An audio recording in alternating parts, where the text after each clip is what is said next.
Hello and welcome to Young Turks, the show that's been your weekend fix to all things entrepreneurial for the past 12 years.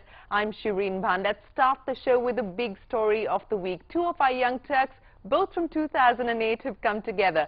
Phanindra Sama of Bangalore-based online bus ticketing portal redbus and Ashish Kashyap of Ibibo. South Africa media powerhouse Naspers Indian arm Ibibo has acquired redbus. The deal was announced on Friday, but the valuation has not been disclosed. For some time now, redbus has been described as one of India's hottest startup stories, and from 2006 to now, it's been a journey of a lifetime for three software engineers, Phanindra Sama, Charan Padmaraju and Sudhakar Pasupundri, who wanted to computerize online bus ticketing. Joining me today, our very special guest, redbus CEO Phanindra Sama and Ibibo's Ashish Kashyap. Let me start with you, Funny. Congratulations on this deal. It's a big day for you. Tell me, what were the last couple of days like? What were you thinking about before you actually inked this deal? And what made you make up your mind on finally wanting to sell out? Okay. Actually, we were doing a fundraise. We pitched to a couple of Ps slash VCs. And we gathered good interest. In the midst of all that, we got this interest too. And when we evaluated it from all perspectives, it appeared like the right thing to do right now. And we took up the deal and took it to closure. But what was the deciding factor, Funny, and what made you want to sell out at this point in time? Things have been going great for redbus. Was it getting hard to run a standalone internet business? Was that why you decided to take this decision? Actually, these are not the reasons why we are exiting. Because even after the deal is done, we continue to run the business as we have been running. I continue to be the CEO. So there is no running away from it, which shows that that is not the reason why we are exiting the business. You know, Funny, redbus has been described as one of India's hottest startup internet stories. It's been an extremely successful player in the bus ticketing niche category. Were there other suitors who pursued you, and what weighed the scales in favor of Ibibo finally? Actually, what was attractive about the deal is the group itself. Independently, they have various companies even within India, Gadi, Payu, Traders, Go Ibibo, etc. and all that. And all those companies continue to run independent by their own founding teams. And that is one thing that impressed us. We said this way we'll continue to run as Pilani Soft Labs, as redbus, like we've been doing all this while. That is one of the most attractive things in the deal. Well, let's get in a word from the acquirer, Ashish Kashyap of Ibibo. You know, the same question that I asked Funny, what attracted you to redbus?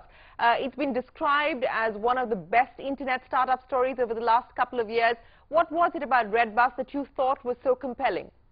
Given that Ibibo Group already is building out its various other travel businesses like the Go Ibibo business, which is one of the leading OTAs, online travel aggregators, and also Travel Boutique Online, which is another B2B travel aggregators, we realized that by combining the volumes of these businesses, we would become one of the biggest online travel businesses in the country.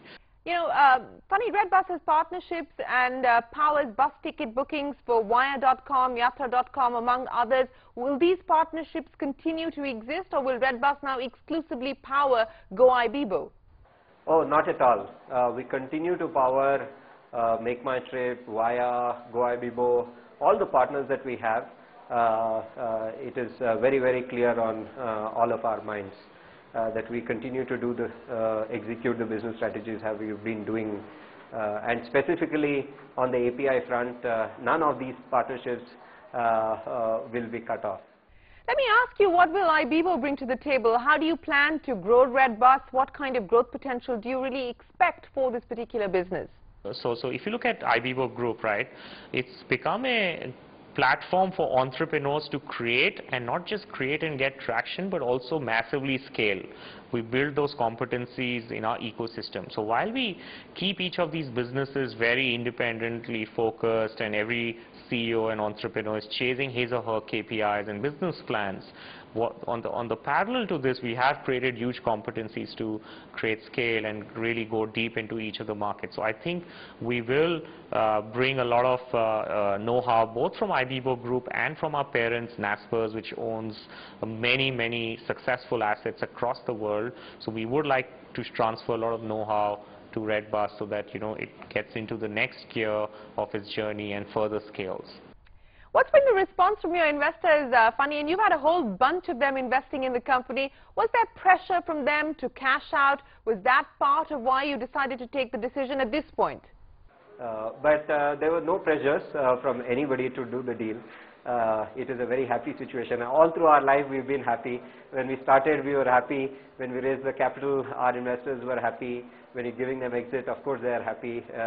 We also wanted the incoming investors, the incoming company which is acquiring us to be happy, and certainly they are also happy. So I think all that that goes well is a happy thing for everyone. Well, you will continue as the CEO of Redbus, Funny, but you've got a lot of cash now and perhaps some mind space as well. Are you going to be looking at investing all of that in perhaps another venture? And what about Redbus's future? How exciting does it look after this deal? Right now, within India, there's huge potential. There are so many government RTCs which are very large, and they don't have technologies. And some of them who have technologies, they're facing scaling problems.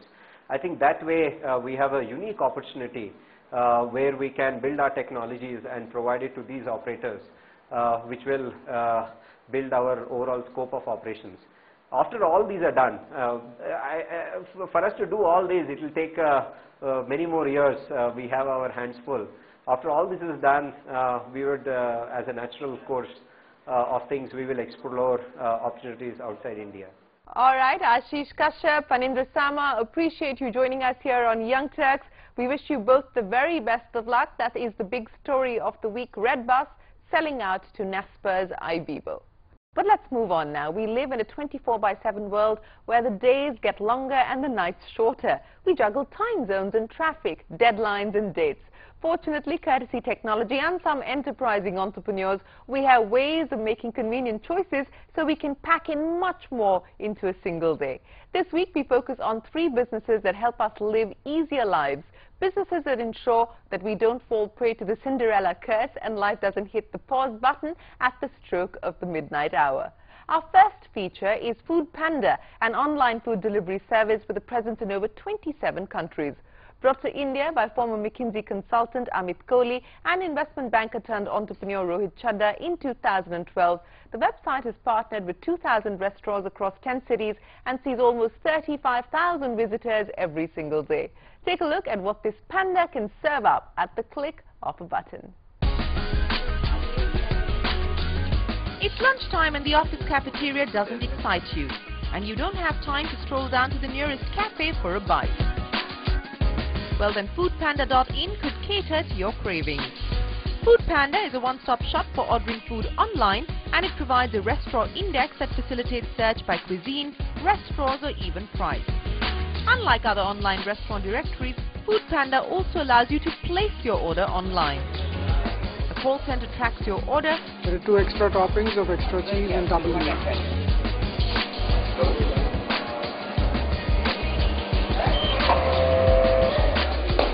And all you have to do is leave your seat to pay the bill. Globally, Food Panda has been incubated by Berlin-headquartered Rocket Internet, an online venture builder and accelerator. Rocket Internet also has firms like Jabong and Fab Furnish in its India portfolio. Food Panda launched in India in 2012 after tasting success in other Asian markets. Driven by Amit Kohli and Rohit Chadda, Food Panda has inked partnerships with over 2,000 restaurants across 10 cities, earning a commission on orders. In 12 months since launch, the website has registered over 1 lakh transactions. All the big brands that are there in India today are part of the Food Panda network, and that's something that we really feel proud of, and it's something that customers want to come back and order from us. And the second and the most important one is our operations, the back end. You know, we relay the order in under 2 minutes. we make sure that we are following up on the order so that the order gets delivered in less than 45 minutes to the customer. And that's something that has helped the customers come back. Having roped in brands like Pizza Hut, Subway, Nirulas, Fastos and Baskin-Robbins to its online network in India, the duo is targeting the 20 to 45-year-old working professional in metros and Tier 1 cities. Consider our primary competition to be ordering on phone, and that is where we come in and we try to make the process extremely convenient, give the customer such features on our website such that you have 2,000 restaurants to choose from. You can reorder at the click of a button, so we save all your orders. You can save multiple addresses, so hence you don't need to relay your address each time that you come to order.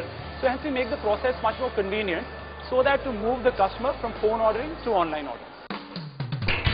With an eye on expanding its customer base, the duo has launched an app for iOS and Android users, which they claim bring in almost 15% of their orders. Having chalked out plans to launch in 3 new cities, including Ahmedabad, Chennai and Kolkata, the Food Panda team has lined up plans to scale to 20 new cities by 2015. With an eye on queuing up 5,000 restaurants to add to their list, the venture is looking to break even over the next 2 years and pocket sales of 500 crore rupees in the next 5 years. Amit and Rohit here's wishing you and Food Panda all the success. It's time now for us to take a break, but on the other side, 2 ventures who cater to all your midnight cravings.